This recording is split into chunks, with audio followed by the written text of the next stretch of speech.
Hello, Geometry. I'm currently gone. I'm at the AEA having math-related meetings today. I'm going to go through a couple notes with you just to make sure that you know how to do your homework. I'm going to go through a couple things that we're going to be going through this week so that you know how to do the homework, number one, and number two, that you're kind of aware of what we're going to be going into. Now, I know the end of the quarter is this Friday. Homework and all related late assignments and missing scores, they're due by Thursday this week. I will not accept them after Thursday after school. So just keep a heads up on that, try to get everything in. Grades are up to date, so if you check JMC and you notice there's an LI or a missing score in there, it's because you haven't turned it in yet. I put everything in last night, which is right now, so double check that. If you checked online last night and you noticed that you're still that there was still something missing, check on it again this morning, refresh your browser just to check and be sure. Okay? All right. Homework that's due that I gave you on Friday last week was 1 through 9, 11 through 21 odd. Make sure that those are the odds. 23, 24, 26, 27, 29, and 30. Make sure you're getting through those. If you need any help, I'm going to go through it right now here a little bit. Hopefully this makes sense to you. I'm going to go through the truth value, and I'm also going to go through a truth table, and I'm going to try to do a more difficult one today. Hopefully this will kind of fill you in what you need to do. Once we're through that, I'm going to do an example of a conditional statement, talk about the parts of it, because that's something we're going to be going to this week. Also talk about a counterexample, converse, and then do an example of inverse and contrapositive. So hopefully this video is short, and then you have the rest of the remaining part of class where you can actually work on your assignment, which is due tomorrow, Tuesday, October 17th. Okay? All right, let's jump right in. Let's do an example of a truth value statement. This is where they'll relate two types of problems. So here's my two statements. So statement P,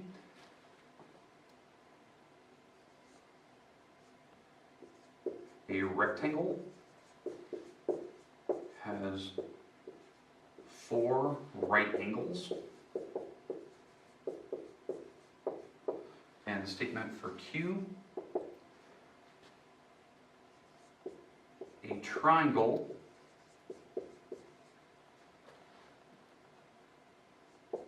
that is an acute triangle has 3 acute angles.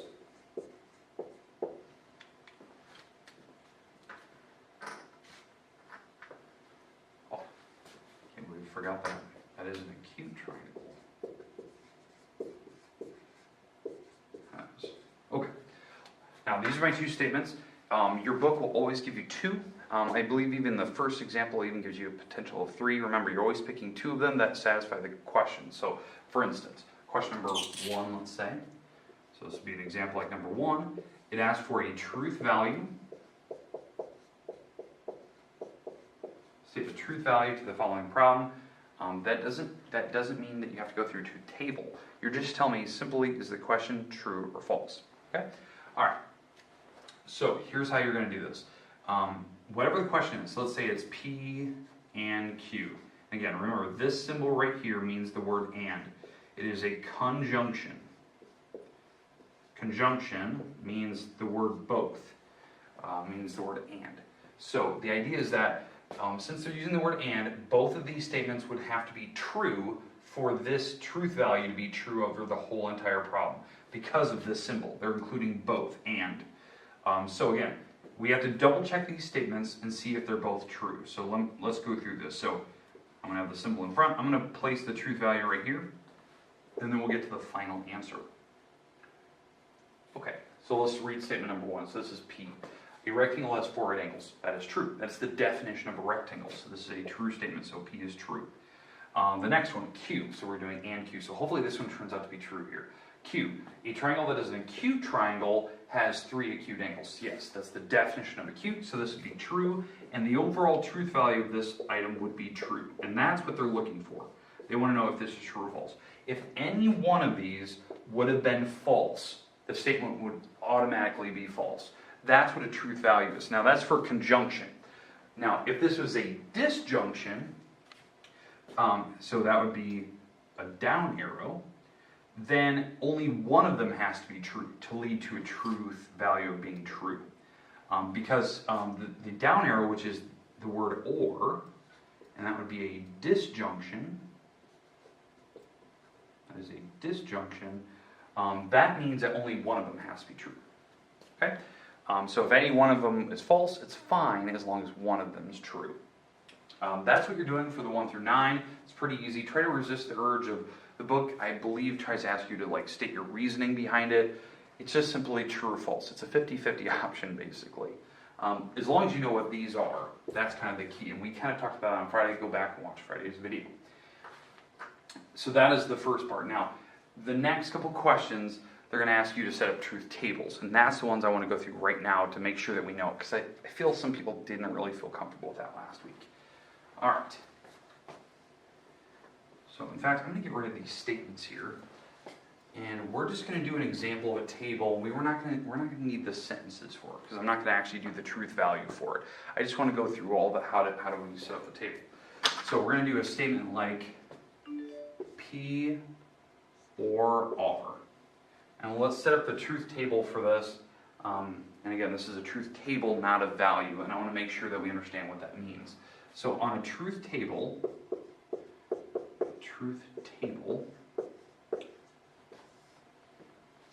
you set up the grid. And again, there will be 3 columns. One of the columns will have the P statement. One of the columns will have the R statement. And then the last column is usually the thing we're looking for, which is P or R. And that really, this really relies on you understanding what this symbol means. It means, for this one, it means the word or, because it's a down arrow. So let's go through and set this up. So in the first 2 columns for just the regular letters, P and R, we have to set up every combination of true and falses. What I mean by that is making true and false in any of these parts and making every combination that could potentially be there. So I don't even know what the senses are. They don't matter. So P could be true, R could be true. One of them could be true. And then you could switch them around. The other one could be true. And then the last potential result would be that both of them could be false. So that is every combination of true and false that could possibly exist. In the last column, you have to realize what this symbol is. Since it's an or, a disjunction, only one of these would have to be true. So P or R would have to be true. That's what this is saying, P or R. In fact, let me write that, P or R. So let's go through the table, and if one of these happens to be true as we read across, then the final answer over here would be true. Okay, so let's go across. So is one of these true? Yes, well, they're obviously both true, so this is a true statement. Are one of these true as we go across? Yes, the P statement was true, so this would be a true statement. Is one of these true? Yes, the R statement is true, so that would be a true sentence. And then the last one, is one of these true? No, they're both false, so the answer would be false. So that's how you set up a truth table. That's every combination of trues and false, and then the last column is based on, do you understand what this symbol means? So since it's an or, only one of them had to be true for this. Now, on your normal problems, they just ask you to set up a truth table. That's all you have to do. If they ask for a truth value as well, you have to read what these sentences are to establish, is the P sentence true, is the R sentence true or false, either or, and then you can identify which row it's going to be. Because, if the P sentence is true and the R sentence is false, when you actually read the sentence, what they say, then you can go through and you can figure out which row it is. Well, it would actually be this row. The P statement is true, the R statement is false, but the overall truth value of the statement would be the last column, because this is what we're looking for. We're looking for what is the truth value of the P or R statement. So the end-all be-all answer for the truth value would be true. And all we're doing here is trying to identify on the table which row would it be. So those are all your combinations. Now let's do something else a little more difficult than this. Let's do one where we throw in some negations, because that was something we ended on Friday with.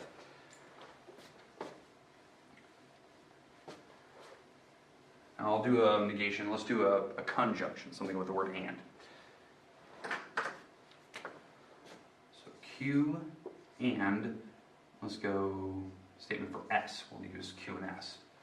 Okay, so we'll set up, and in fact, let me throw a negation in there. All right, so negation of Q. All right, so we're going to set up the truth table, because that's kind of what the question is going to be asking you for on a couple of the homework problems. On this particular truth table, again, truth table, we have to have 2 columns, one for the Q column, one for the S column, because that's the main letters. Now this one will have an extra column because we're negating Q. So we have to have a negation of Q column. That just means whatever the row is for, or whatever the column is for Q, we're going to do the complete opposite over here. And then the final last column will be what we're looking for. So this is the negation of Q and S column. So we're going to be comparing this column and that column together because these are the two that are in that part right there. Okay?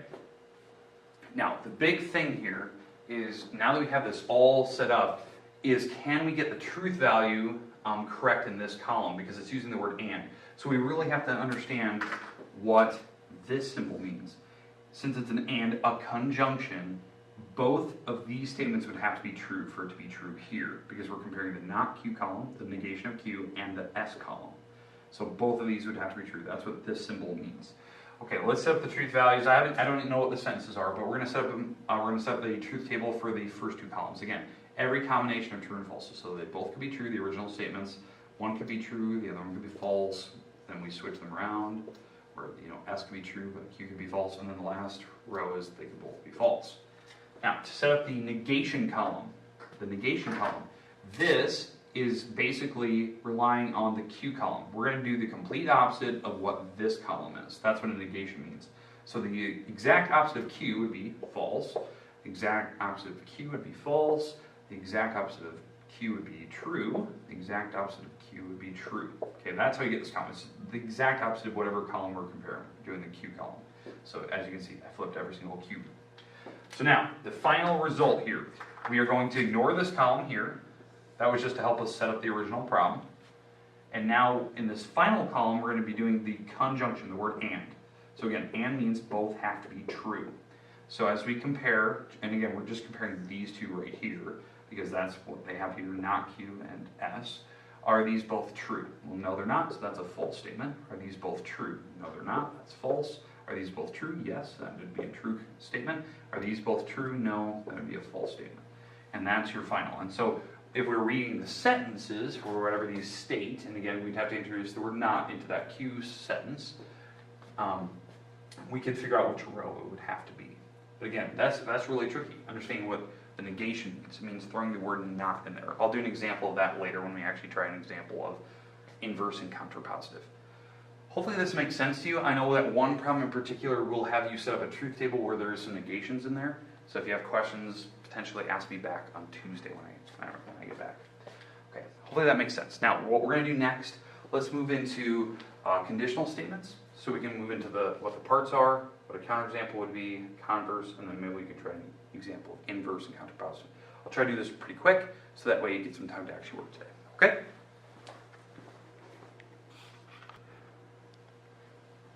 Okay, so let's jump right in. Let's do an example of a conditional statement.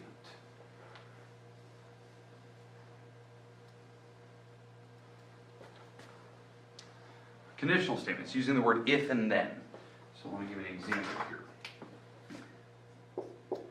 here. If 2x plus 1 equals, let's go 11, then x equals 5. Okay. All right, so again, I'm not worried about true or false right now. I just want you to understand what the parts are for a conditional statement. So on this one, we have an if-then part.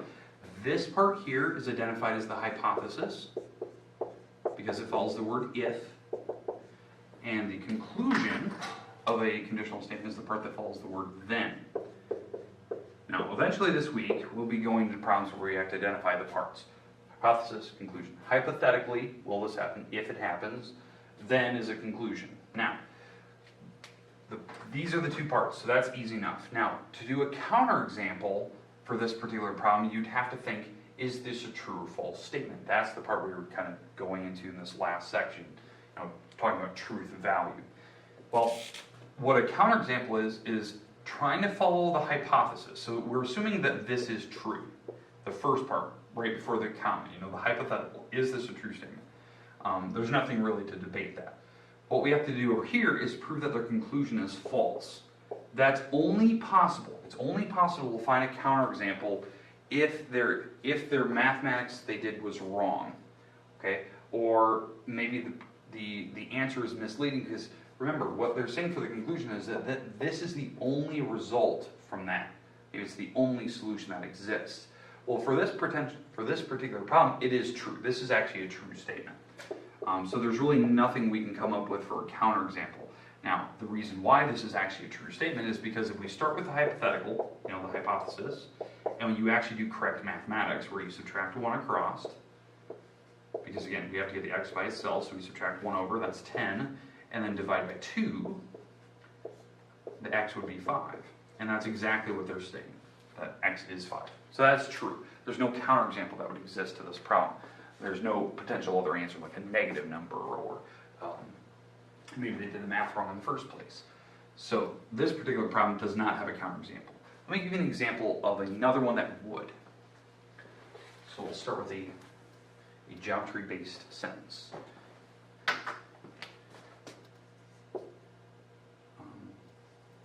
Start with the word if.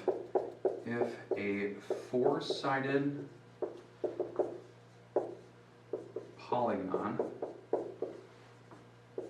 has 4 right angles,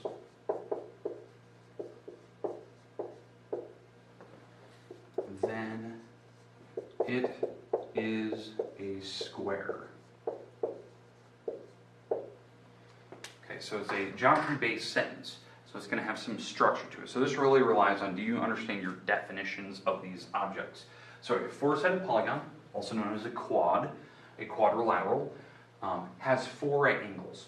Okay, so we have an object, four-sided, has 4 right angles in it. So that's the hypothetical, that's the hypothesis. So we're going to have to assume that this is true. So this is the hypothesis up here.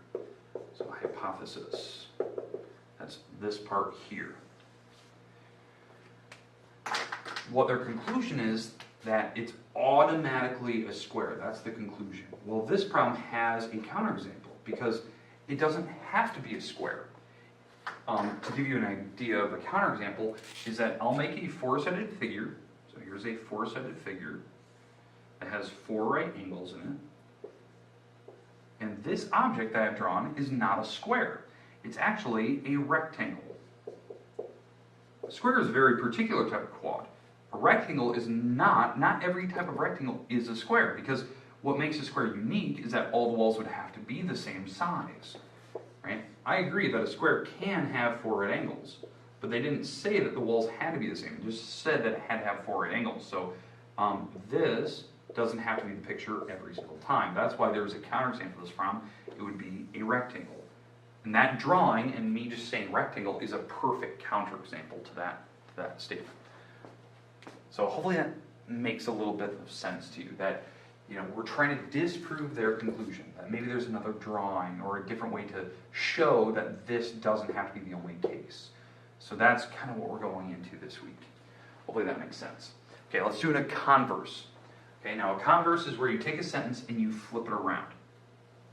So, in fact, I'm going to just do it for this sentence, even though I know it's false in nature. It's not always true. Let's do a converse to the sentence. In fact, let me get rid of the red line here. Okay, so there's my sentence. Let's do a converse to this. So, converse to this sentence is where I'm going to flip the hypothesis and conclusion, but leave the word if then where they're at. So here we go. So, if a four-sided figure, or a four-sided polygon, is a square, so I put the conclusion first now, so if a four-sided polygon is a square, then it has 4 right angles. So I'm putting the hypothesis second, so I just switched them. So I left the word if and then where they're at, but I just switched the part. So I moved the square first, put the right angles second, because that was really the idea what they were trying to switch. I'm still leaving the four-sided polygon in the beginning because it really didn't affect the sentence. I just want to state, we're talking about a square in the first place. Okay, so four-sided polygon is a square, then it has 4 right angles. this statement, even though we knew that the original one wasn't potentially true, we came up with the counterexample, we talked about the rectangle itself. When you do a converse, it's a brand new sentence. So you have to think about, is that true or false now? We have to start all the way over. So now we're starting with a hypothetical. We have a four-sided figure, that's a square. Their conclusion that it has 4 right angles, that's actually a true statement. This is actually true. There is no counterexample to the converse. Because when I draw a square, because we have to assume that the hypothesis is correct, so we start with the first line before the comma, that's true. There's no way to disprove the conclusion. Squares have right angles. That's actually part of their definition. So there's no counterexample to that. So hopefully that makes sense. Like, even though the original conditional statement was false and we came up with a counterexample, the converse could be true because it is a brand new sentence, so you have to think about it completely different and try to come up with different pictures. So this just happens to be true. Now, that's not always going to be the case. This is just a good example that I want to show you. Okay, what we're going to be going into now, I just want to do one example of this, is talk about how do we throw negations into these. Can I put in the word not into a sentence and show you what this will be? I'm just going to do one example, so I'm going to do the inverse today. We'll do converse tomorrow. Okay, so the inverse. I'm going to go off this original sentence.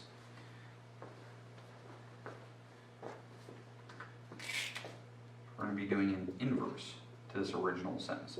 An inverse is where you take the original conditional statement, this statement that we started with, and we're going to negate it. We're going to do negation on the original sentence. So that means we're going to be throwing in the word not into the sentence in a couple different places. We're going to throw the not into the hypothesis, and we're going to throw the not into the conclusion. And that's what we're going to do. We're going to rewrite the sentence. I believe that the book won't ask you if this sentence is true or false. They just want you to understand the idea of, like, do you understand what an inverse is? Do you know how to write the sentence correctly? So let me throw the word not in here so you can see this. So if a four-sided figure, four-sided polygon, I should say, polygon, does not have 4 right angles,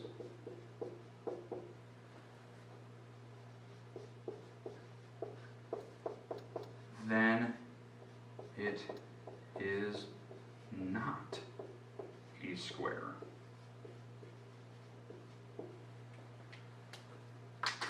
Okay, so there's your sentence. That's an inverse. It's taking the original conditional and putting the word not into 2 different spots, into the hypothesis and then into the conclusion.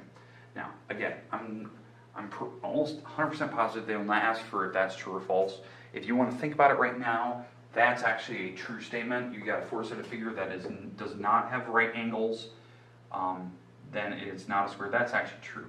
If it doesn't have right angles, there's no way it could be a square, because squares have right angles in the definition. So it's actually a true statement. There's no counter. But again, 100% positive they're not going to ask you for that. Now tomorrow we'll go through a contrapositive. It's the same idea. It's throwing in the negation in there, the word not, but it's throwing it into the converse, the sentence we did earlier, where we switched the parts around. We'll do an example of that tomorrow. In fact, maybe I'll even do this sentence, and we'll try doing the contrapositive for it. Hopefully that makes sense to you. You have the rest of class today to work on your page 103. It's 1 through 9, 11 through 21 odds, 23, 24, 26, 27, 29, and 30. Have a great day. Thank you for all your hard work, and I'll see you tomorrow.